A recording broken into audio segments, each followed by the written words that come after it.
बिस्मिल्लाहिर्रहमानिर्रहीम, अस्सलाम वालेकुम। आप देख रहे हैं प्रोग्राम मज़ाहिद हूँ। नाज़रीन, पाकिस्तान की सियासत में पाकिस्तान मुस्लिम लीग नून का किरदार इंतहाई अहम रहा, लेकिन अब बदलती हवाएं, पाकिस्तान मुस्लिम लीग नून का बदलता बयानिया, शायद वो अपनी फ्यूचर पॉलिटिक्स को मजबूत करना चाहते हैं, अपना ग्राउंड जो है वो बनाना चाहते हैं, लेकिन हम भूलने नहीं देंगे। तुम्हें याद हो ना याद हो, हमें याद है ये ज़रा ये बात इस तरह की है कि पाकिस्तान तहरीक इंसाफ जब एक बयानिया क्रिएट कर रही थी तो उस वक्त पाकिस्तान मुस्लिम लीग नून प्रो एस्टेब्लिशमेंट जमात कहलाई जाती थी। जब पाकिस्तान तहरीक इंसाफ ने अपना बयानिया बना लिया तो पाकिस्तान मुस्लिम लीग नून ने भी शायद इसको ये एहसास हुआ कि पाकिस्तान की सियासत के अंदर सिर्फ एंटी एस्टेब्लिशमेंट बयानिया ही है जो कि अवाम के अंदर पॉपुलर किया जाता है। अवाम हर दौर में इस चीज़ को इस्तेमाल करती आई है, सियासतदान इस चीज़ को समझते आए हैं और सियासतदान अपनी गेम खेलते आए हैं। एस्टेब्लिशमेंट समझती है कि सियासतदान यूज़ हो रहे हैं, सियासतदान समझते हैं कि एस्टेब्लिशमेंट यूज़ हो रही है। एक दूसरे के कंधे पर एक रखी हुई जो बंदूक है वो चलाई जाती है, निशाना आवाम होती है। इस हवाले से पाकिस्तान मुस्लिम लीग नून जो आज अदलिया के हक़ में बात कर रही है, लेकिन थोड़ा सा पीछे जाएंगे। अदलिया मुखालिफ बयानिया अगर कहाँ से आया और पाकिस्तान मुस्लिम लीग नून आज से चंद घड़ियों पहले अदलिया और आइन के बारे में क्या फरमाती रही है, मेरी प्रोड्यूसर साहब से गुजारिश होगी कि वो क्लिप ज़रा चलवाएं। हमारे पास हम तमाम जो पाकिस्तान मुस्लिम लीग नून के रहनुमा हैं, जिनमें मरीम नवाज़ भी हैं, राना सनाउल्लाह भी हैं, ये उज़मा बुखारी भी हैं, मरीम औरंगज़ेब, तमाम इनके पाकिस्तान मुस्लिम लीग नून के जो चोटी के सियासतदान हैं, जो चोटी के इनके लीडर हैं, वो अदलिया और आइन के बारे में पाकिस्तान मुस्लिम लीग नून क्या राय रखती है, ज़रा ये सुनिए, फिर दोबारा बात करते हैं। आज इस आइन का संगीन मजाक उड़ाया जा रहा है। ममता बंदयाल, शराफत से इस्तीफा दे दो और घर जाओ। और स्क्रीन पर नजर आ रहे हैं आज पाकिस्तान के हालात के ये जिम्मेदार है, चाहे वो खोसा हो या वो साकिब निसार हो या वो इजाजुल एहसन हो या वो मुजाहिर अली नकवी हो। छोटे छोटे लोग आते हैं, वो समझते हैं कि वो फैसले सुना रहे हैं। पाकिस्तान की अदलिया ने कार्डिनल सिन कमिट किए हुए, इनको भी तो बताएं कि इनकी क्या औकात है। जुडिशरी के keep poking। कोर्ट का ऑर्डर है कि पैसे दे दें, तो make no mistake, nobody can give money. Nawaz Sharif को तायात नाहल किया था, उन किरदारों को भी चौकों में लटकाया जाए। सुप्रीम कोर्ट के सामने बहुत बड़ा धरना दिया जाए। अगर जजेस के घरों में घुसकर कोई शख्स आग लगाएगा और मैं पेशन गोई करूंगी, आप करें फैसला इसके खिलाफ, किसी का घर नहीं बचे। जी, कोई जजेस के घरों के सामने धरना दे रहा है, कोई सुप्रीम कोर्ट के बाहर धरना दे रहा है, कोई कहता है कि उन जजेस को लटका देना चाहिए जिन्होंने मियां नवाज शरीफ को सजा दी। अदलिया के बारे में आप क्या राय रखते हैं? पाकिस्तान मुस्लिम लीग नून है, पीपल्स पार्टी है, मौलाना फजल रहमान साहब हैं, तमाम जो इस वक्त पीडीएम जो बनी हुई थी इससे पहले, इलेक्शन से पहले, तमाम पीडीएम के जो बयान हैं वो आपके सामने हमने रखे कि अदलिया और आइन के बारे में क्या राय रखते हैं। हर दौर में हर सियासतदान ने अपने फ़ायदे के लिए अदलिया और आइन को तनकीद का निशाना बनाया है। अगर आपके हक में फ़ैसला दे दे तो अदलिया बहुत अच्छी है, अदलिया से बेहतर कोई इदारा ही नहीं है, आइन बहुत ज़बरदस्त है, लेकिन उसी अदलिया और आइन के कटहरे में लाकर आपको खड़ा कर दिया जाए तो वही आइन गंदा हो जाता है, वही अदलिया गंदी हो जाती है, उसी पर कीचड़ उछालना शुरू कर देते हैं। ये है पाकिस्तान मुस्लिम लीग नून, पीपल्स पार्टी और इस पीडीएम का असल चेहरा। इस तमाम तर सूरत हाल पर बात करेंगे। मसूद चौरसा मरसद मौजूद हैं। मसूद साहब, वही मुस्लिम लीग नून जो आज से पहले अदलिया की तारीफ़ें करती आई, फिर तनकीद करती आई, आज वही तरीके इंसाफ जो अदलिया को तनकीद का निशाना बनाती है, ये आज हक में बात कर रही है कि 6 जजेस से उम्मीद भी लगा के बैठ गए कप्तान। ये सियासतदान कब तक अपने फ़ायदे के लिए अदलिया और आइन को इस्तेमाल करते रहेंगे? शुक्रिया उसामा, आपका बहुत बहुत शुक्रिया। आपने अपना इंट्रो इंतहाई ज़बरदस्त दिया है और इसका जवाब, जो सवाल आपने किया है उसका जवाब सादा सा ये है कि हमेशा ऐसा ही होता आया है और हम उम्मीद कर सकते हैं कि आइंदा ऐसा ना हो, लेकिन जो हवा का रुख है वो यही बताता है कि ये ऐसा ही होता आएगा और ऐसा ही होता रहा है, ऐसा ही होता रहेगा। लेकिन इस्लामाबाद की हवाएं क्या कहती हैं? अच्छा ये बता दें, अदलिया से उम्मीद तो लगा बैठे हैं हमारे कप्तान भी। कप्तान ये कहता है कि वो डील नहीं करेगा, 6 जजेस से उम्मीद लगाए बैठा है। ये 6 जजेस का मामला जो है, इसका फ़ायदा पाकिस्तान तहरीक इंसाफ या कप्तान ले पाएगा? इस खतूत का जो जजेस को मिले, इसका क्या खिचड़ी पकेगी, क्या रिजल्ट होगा? देखिए, मैंने आपको पहले भी बताया था, आपके भी प्रोग्राम में जब लास्ट टाइम भी डिस्कशन हो रही थी, जब ये मामला पहला दिन था, हमने इसको रिपोर्ट करना शुरू किया, उससे भी पहले हम बाकायदा तौर पर ये बता रहे थे कि खत मौजूद हैं, धमकियां मिल रही हैं, सबको अंडर प्रेशर किया जा रहा है और उसका फायदा जो है वो जिस तरह माजी में जस्टिस सिद्दीकी के बयान का फायदा नून लीग ने उठाया और नवाज शरीफ साहब को हुआ, उसी तरह ये वाले जो 6 जजेस का केस है, इसका फायदा इमरान खान साहब को बाहर तौर पर होगा।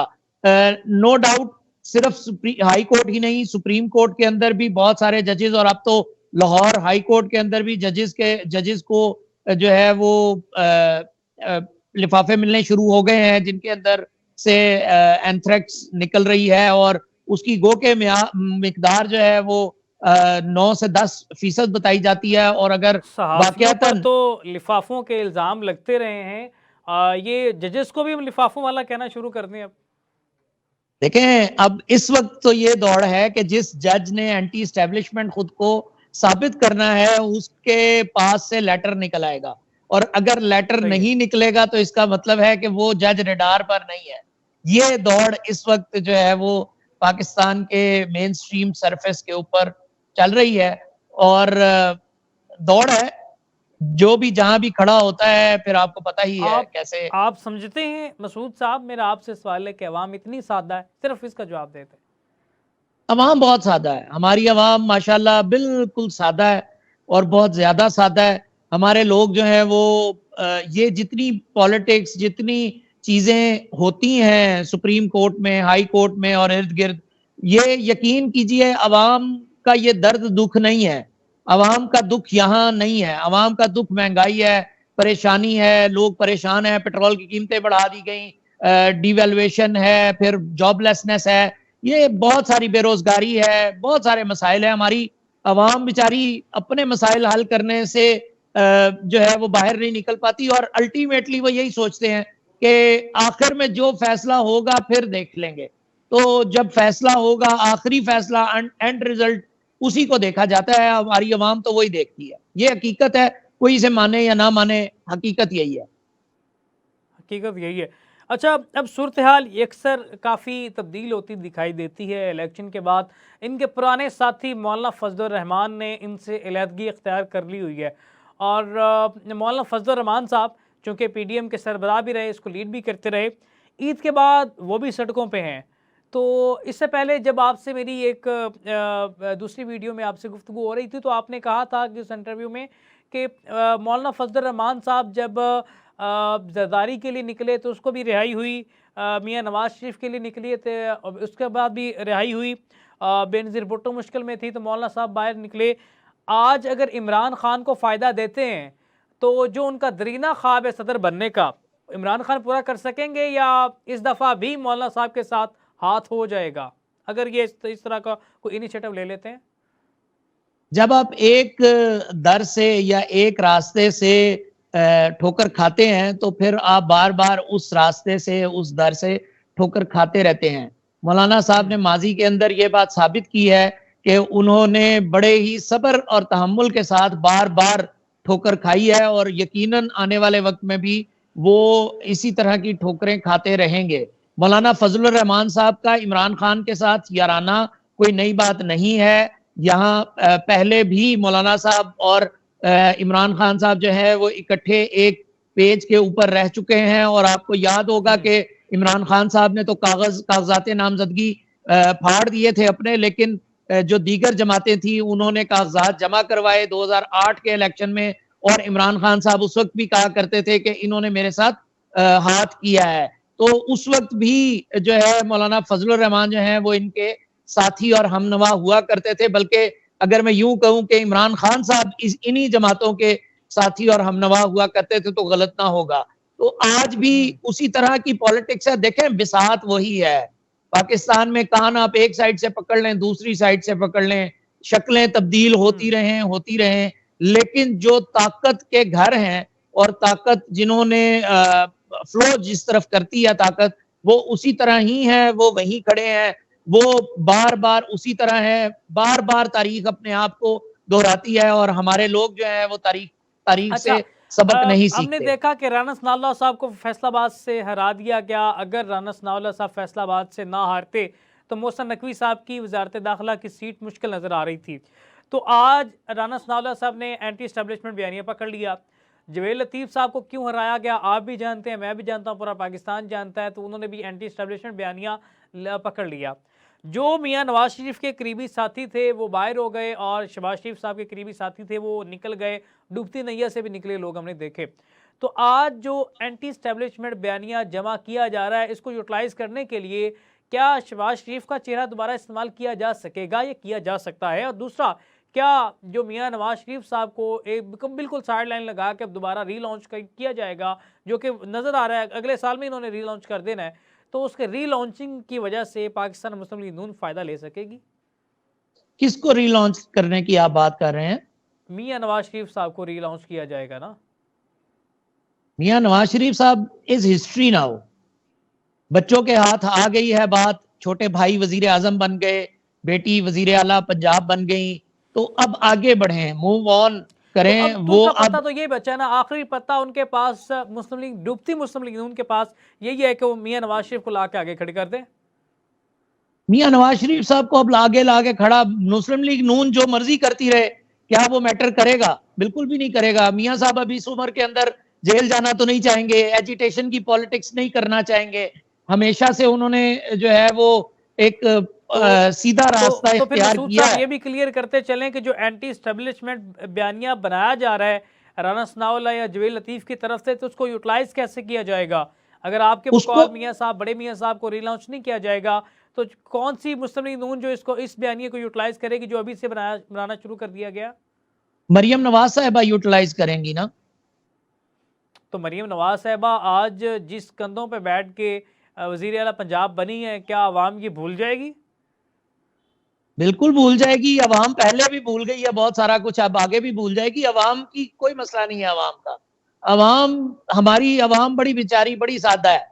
वो जिन्हें लाया गली ओदे नाल टुर चली वाला हिसाब है।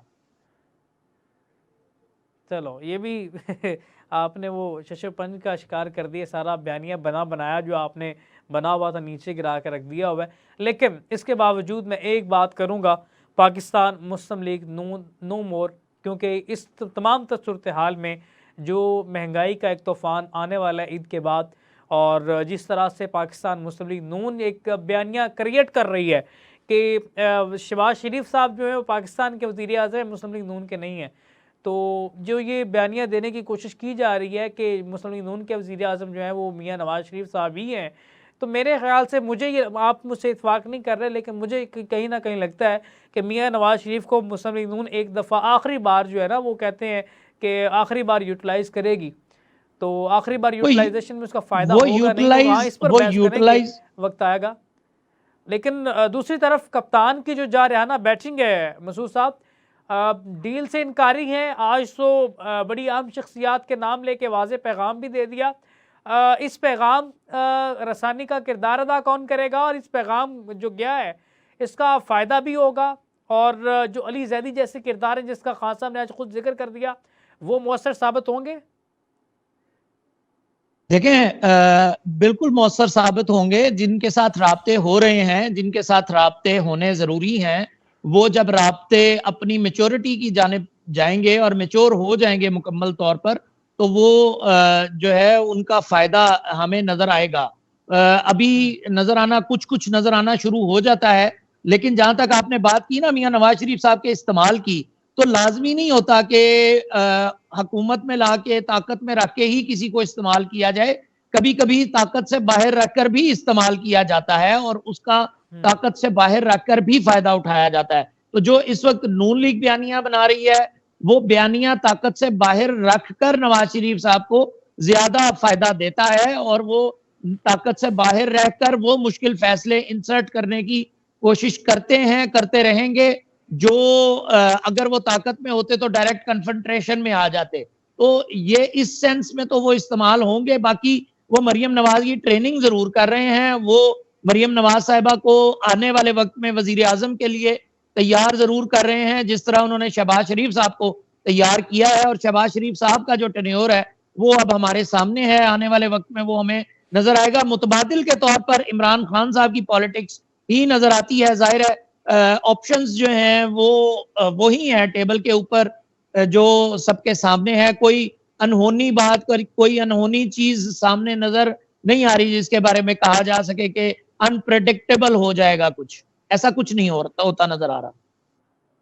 तो फिर आप कहते हैं कि डील की तरफ जाना चाहेगी पाकिस्तान तहरीक इंसाफ, क्योंकि उनके बगैर तो ऑप्शन आप नहीं कह रहे, नहीं है ऑप्शन। डील मतलब डील इन द सेंस कि आप बिकते नहीं हैं या आप अपना बयानिया नहीं छोड़ते, लेकिन आपको बहुत सारे मामलात के अंदर बात तो करनी पड़ती है ना। अगर आप मुज़ाकरात नहीं करेंगे, आप बात नहीं करेंगे, तो फिर क्या होगा? कन्फ्रंट्रेशन होगी। कन्फ्रंट्रेशन का पहले ही बहुत ज्यादा नुकसान हो चुका है। गिरफ्तारी तो करके आ गए हैं ना, बातचीत का यही आगाज है और क्या है? हाँ, इन एक सेंस ये है, जरूर है कि बातचीत का आगाज यहां से हो गया है और बैकडोर चैनल जो है वो एक्टिव है, राब्ते जो हैं वो बहाल हैं।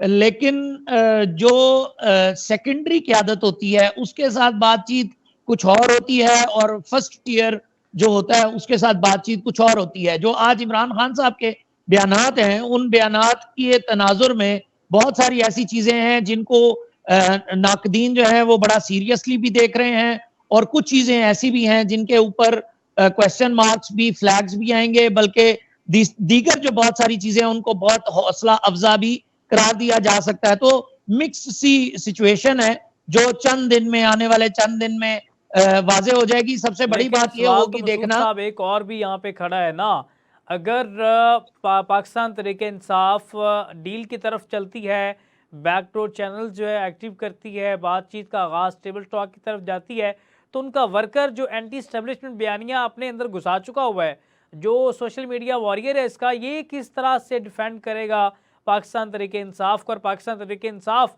कैसी जस्टिफिकेशन देगी इस अपने जो अरकान हैं उनके और जो उनके फैन फॉलोइंग है? आज इमरान खान साहब ने बात करते हुए सहाफियों के साथ एक बात कही है कि आप कुछ अरसा पहले तक देख लें कि पाकिस्तान आर्मी की जो रेटिंग है, अप्रूवल रेटिंग यानी पॉपुलैरिटी जो है, वो किस ग्राफ कितना हाई था, और जब ये सो कॉल्ड रजीम चेंज हुआ है तो फिर उसके बाद से कितना नीचे आया है। तो कारकुन को मैनेज करना, कारकुन को बात समझाना, कारकुन को कायल करना, ये कोई मसला नहीं होता पॉलिटिकल पार्टीज के लिए। पॉलिटिकल पार्टीज अपनी जो स्ट्रीमलाइन करने में कामयाब हो जाती होती हैं। यहां मैं एक बात आपको और भी कर दूं, इंतहाई अहम होगा, ये मेरा सहाफती तज्जिया है, इंतहाई अहम होगा ये देखना कि कौन किसको कब ईद की मुबारकबाद किस तरह देता है। ये अगर आप इसके ऊपर जरूर नजर रखिएगा, अगर आप इस चीज को, और अवाम भी रखे इसके ऊपर नजर, तो अवाम को यह समझने में आसानी हो जाएगी कि कौन कहाँ किस तरह किसको ईद मिला, कहाँ किस तरह से ईद मुबारक कहा, और क्या उसके फिर रिटर्न रिजल्ट्स जो हैं वो फिर हमें ईद के बाद नजर आने शुरू हो जाएंगे। जी, वैसे ईद पर तमाम रंजिशें खत्म कर देनी चाहिए, क्या लगता है? रंजिश ही सही, दिल ही दुखाने के लिए आ फिर से मुझे छोड़ के जाने के लिए कभी तो सही। तो बहरहाल रंजिश ही सही, हम तो दिल ही दुखाने के लिए कहेंगे, दिल के पफोले जल उठे सीने के दाग से, इस घर को आग लग गई घर के चिराग से। अल्लाह करे घर को आग ना लगे घर के चिराग से, और घर का चिराग जो है वो रोशनी का बाइस ही बने, ना कि चले। बहरहाल इस तमाम सूरत पे बात करते हैं, मसूद साहब हमारे साथ रही है, लेते हैं छोटी सी ब्रेक, और ब्रेक के बाद दोबारा वापस आते हैं, बात करते हैं एक बड़ा आम किरदार जो बड़ी जल्दी तरक्कियों के मनाजिल तय करते आगे बढ़ता जा रहा है, इसके क्या फ़ायदे हैं, कौन सी सियासी जमात इसका फ़ायदा ले सकती है, और कौन सी सियासी जमात इसका फ़ायदा लेने की कोशिश कर रही है, तमाम सूरत पे बात करेंगे। लेते हैं छोटे से ब्रेक, और ब्रेक के बाद दोबारा सूरत।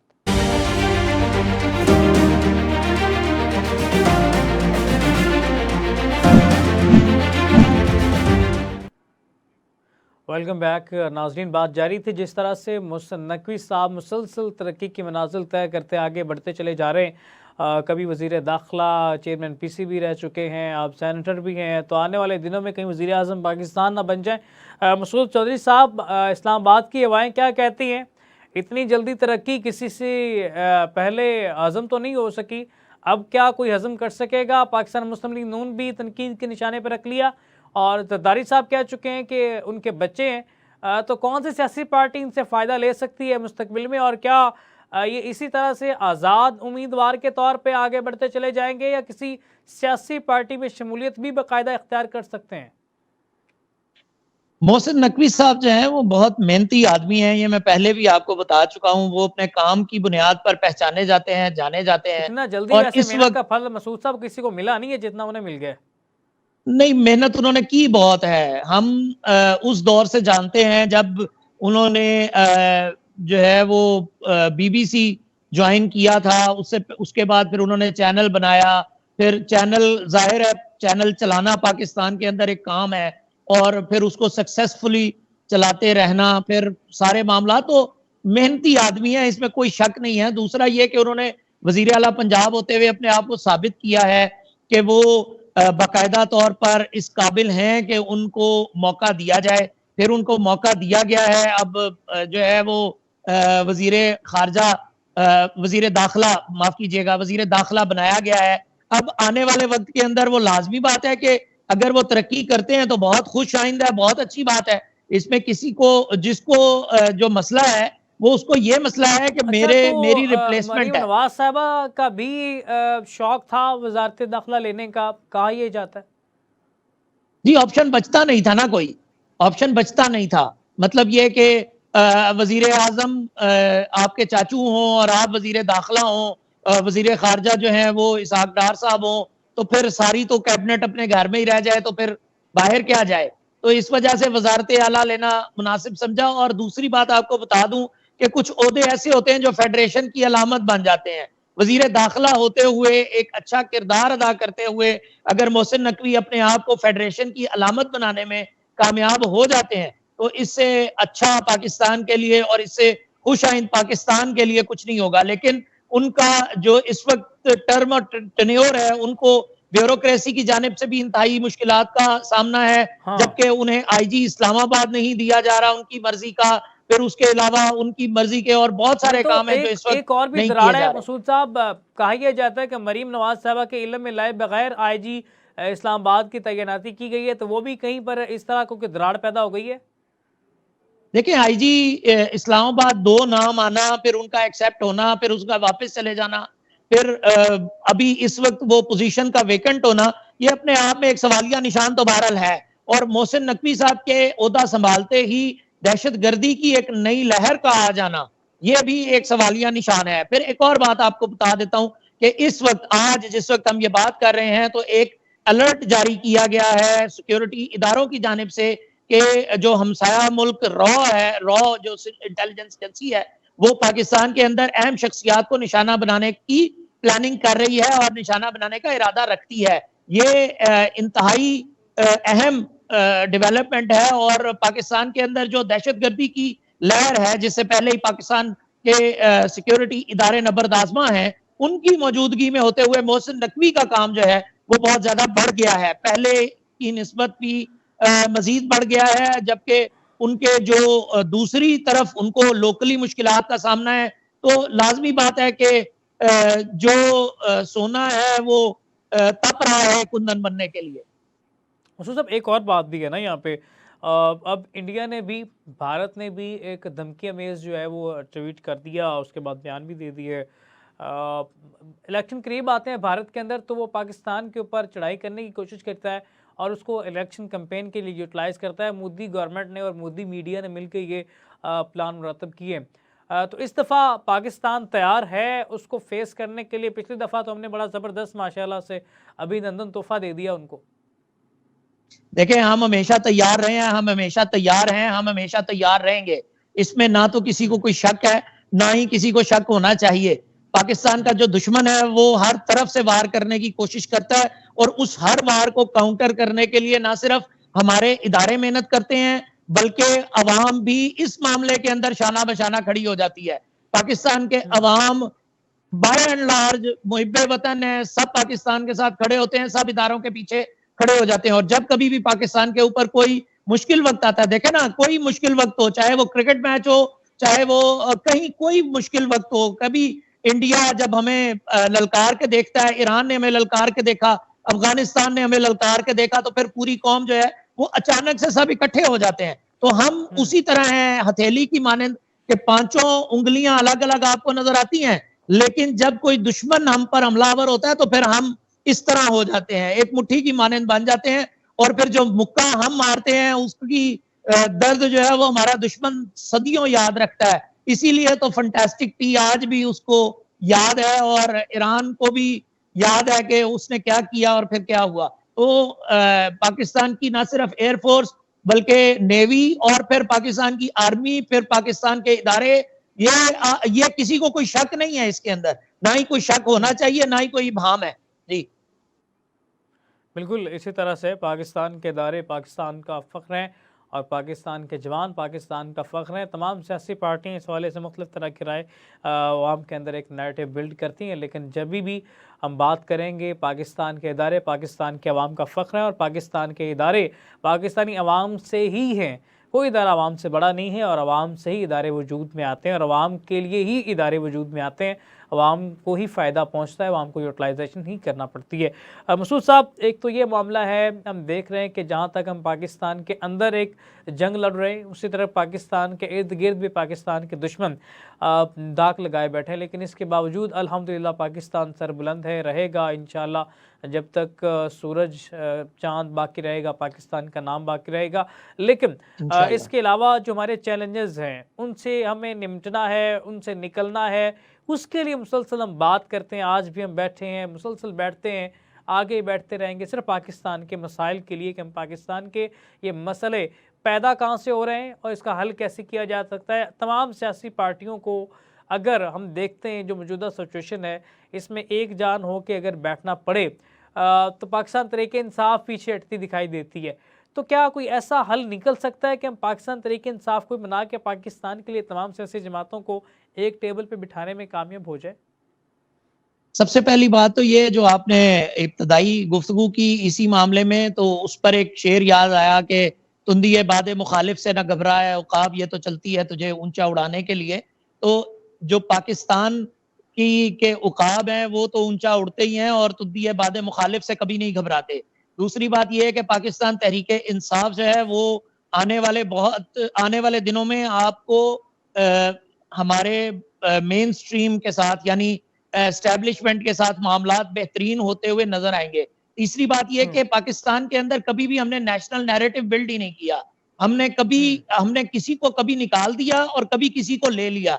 हमने पिक एंड चूज की पॉलिसी अपनाई है, ना कि अक्रॉस द बोर्ड की। तो हमें अक्रॉस द बोर्ड की पॉलिसी अपनानी चाहिए, हमें नेशनल नैरेटिव बिल्ड करना चाहिए। नेशनल नैरेटिव की डायनामिक्स के अंदर रहते हुए तमाम पॉलिटिकल पार्टीज, तमाम स्टेक होल्डर्स, तमाम को एक ही मर्तबा नेशनल इंटरेस्ट डिफाइन करके नेशनल इंटरेस्ट के ऊपर फिर सबको इकट्ठे होकर काम करना चाहिए। बिल्कुल, ये इंतहाई अहम है।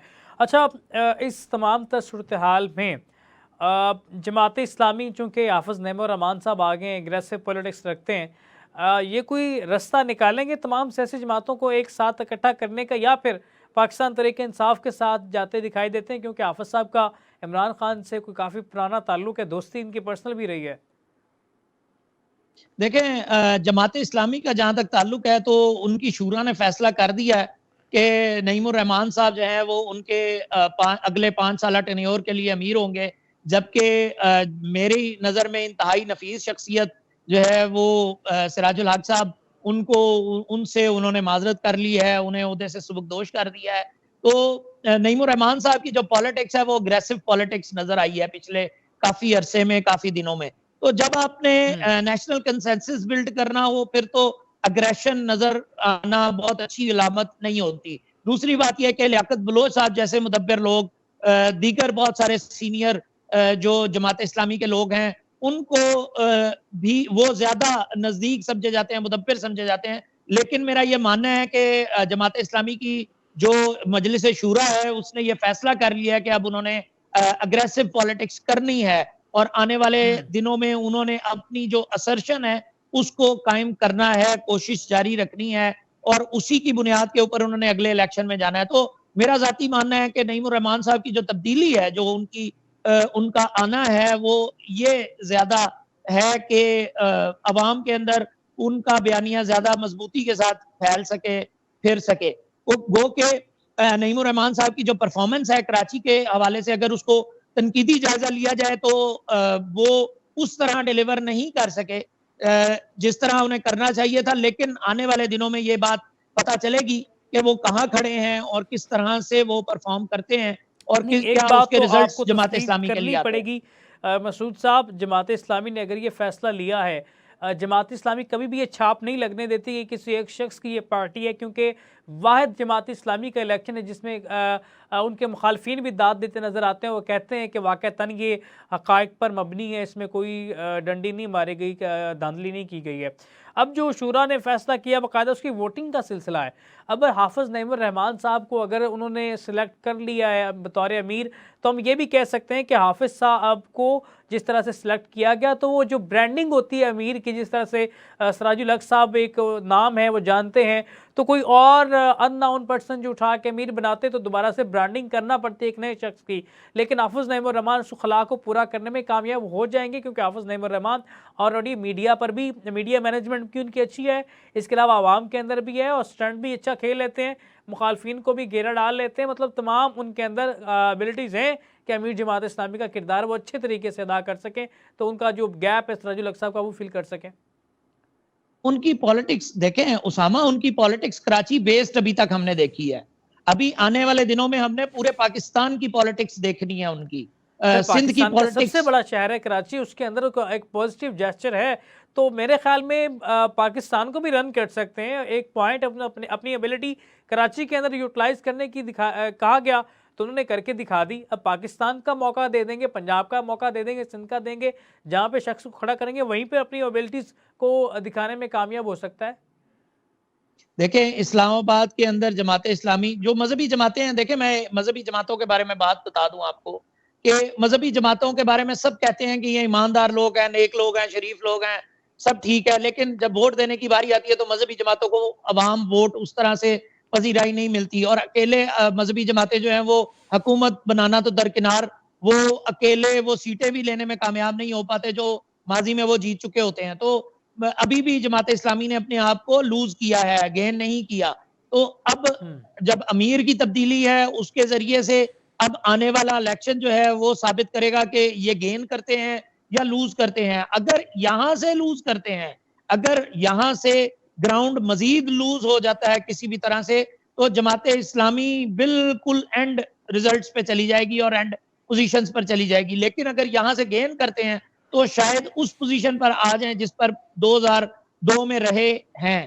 तो अगर 2002 वाली पोजीशन भी आती है तो भी बहुत अच्छा रिजल्ट होगा, तो बहुत अच्छी प्रोग्रेस होगी। लेकिन जमात इस्लामी का जो तो एक माजी बड़े है, एग्रेसिव लीडर थे और काजी साहब तो बड़ी जबरदस्त जमात इस्लामी का एक तोती बोलता रहा है काजी साहब के दौर में। जी हाँ, लेकिन जमात इस्लामी को अगर आने वाले वक्त में आगे खड़ा होना है, मेन स्ट्रीम की पॉलिटिक्स करनी है, तो फिर उन्हें अपने जो ग्राउंड है उसको गेन करना पड़ेगा। वो चाहे अलायंस के जरिए से करें और चाहे एजिटेशन के जरिए से करें, चाहे अग्रेसिव पॉलिटिक्स करके करें या चाहे वो मफाहमत की सियासत करके करें, लेकिन उन्हें ग्राउंड गेन करना पड़ेगा अगर उन्होंने मुस्तकबिल की फ्यूचरिस्टिक पॉलिटिक्स करनी है तो। जी हाँ, तो ये भी उन पर एलिगेशन है कि दो तरफा सियासत करते हैं, तो अगला अपना रास्ता हमवार करने के लिए उन्हें दो तरफा सियासत को छोड़ के एक तरफा सियासी जो नैरेटिव है उसको बिल्ड करना पड़ेगा। एक तरफा सियासत का एक नुकसान जरूर होता है। उसका नुकसान ये होता है कि आपके बहुत सारे दुश्मन बन जाते हैं, आपके दोस्तों में कमी आनी शुरू हो जाती है और आपके दुश्मनों की तादाद जो है वो बढ़नी शुरू हो जाती है। तो अभी इस वक्त तो जमात इस्लामी को पहले ही दोस्तों की बड़ी अशद जरूरत है। तो देखना यह है कि आगे क्या होता है। चलें देखते हैं अपना सियासी मुस्तकबिल किस तरह से अपना हमवार करते हैं। बेहद शुक्रिया मसूद चौधरी साहब, आप हमारे साथ मौजूद थे। इस तमाम तर सूरत पे आपने गुफ्तगू की और अमीर जमात इस्लामी इस वक्त हाफ़िज़ नईमुर रहमान जो कि जुमेरात 18 तारीख को उसका लबरदारी लेंगे, वॉइस न्यूज़ के लिए भी उन्होंने ख़ुसूसी अपना पैगाम भेजा है। शमूलियत का कहा गया है तो इंशाल्लाह शिरकत करेंगे और उनके भी पॉइंट ऑफ व्यू इंशाल्लाह इसी प्रोग्राम में हम नशर करने की कोशिश करेंगे। जमात इस्लामी अपना मुस्तकबिल कहाँ देख रही है और जमात इस्लामी अपने पुराने दोस्त पाकिस्तान तहरीक इंसाफ के साथ मुसलसल चलते आ रहे हैं, KPK के अंदर भी मिलकर गवर्नमेंट बनाई, उसके बाद बड़े आम फैसलों में साथ नज़र आए और ज़मान पारक भी सिराजुल हक साहब गए इस सियासी मुफाहमत के लिए। तो अब जमात इस्लामी क्या मुफाहमती किरदार अदा करेगी तमाम सियासी जमातों के दौरान, या फिर पाकिस्तान तहरीक इंसाफ के चेयरमैन इमरान खान के साथ एक एग्रेसिव पॉलिटिक्स का आगाज़ करेगी, जिसका हाफिज़ नईमुर्रहमान साहब की सियासत में झलक नज़र आती है। और इसके अलावा कराची के अंदर वाज़े उन्होंने पैगाम दिए, इस्टेब्लिशमेंट के लिए दिए, तमाम सियासी जमातों को दिए, और कराची के अंदर पाकिस्तान मुस्लिम लीग नून और पीपल्स पार्टी के साथ उनकी खातिर खा जो है नहीं बन सकी, जिसकी वजह से पाकिस्तान तहरीक इंसाफ उनके लिए एक अच्छा चांस साबित हो सकता है। तो बहरहाल ये जमात इस्लामी की एक सियासी स्ट्रेटजी होगी। हाफिज़ नईमुर्रहमान का जो है वो सियासी स्टंट होगा, वो किस तरह से उसको यूटिलाइज़ करते हैं तो वक्त बताएगा। लेकिन जमात इस्लामी की एक तारीफ़ बनती है,